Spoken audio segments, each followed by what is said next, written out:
ನಮ್ಮ ಸೇವಕರಾಗಿ ಮತ್ತೆ ಎಲ್ಲೆಲ್ಲಿ ಪಾಸ್ ಮಾಡಿದ್ರು ನಾವು ಪದಾರ್ಥದಿಂದ ನಾವು ಮನೆಯಲ್ಲಿ ಸಣ್ಣ ಚಿಕ್ಕದಾಗಿ ಒಂದು ಅಡ ಇಟ್ಕೊಂಡು ಸನ್ಮಾನ ಮಾಡ್ತೇವೆ.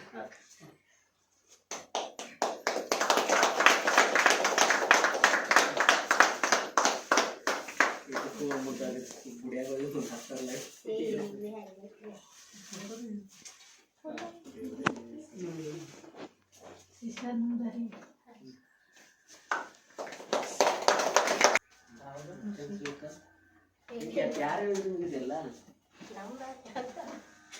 ಆ ಹುಡುಗಿಗೆ ಯಾರು ಹೇಳಿದ್ರು?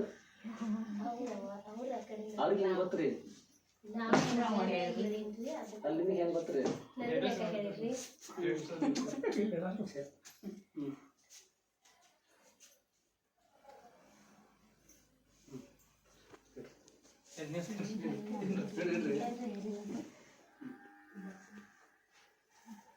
ಬರ್ರಿ ನಿಮ್ಮ ಮಕ್ಕಳು ಕರಿ.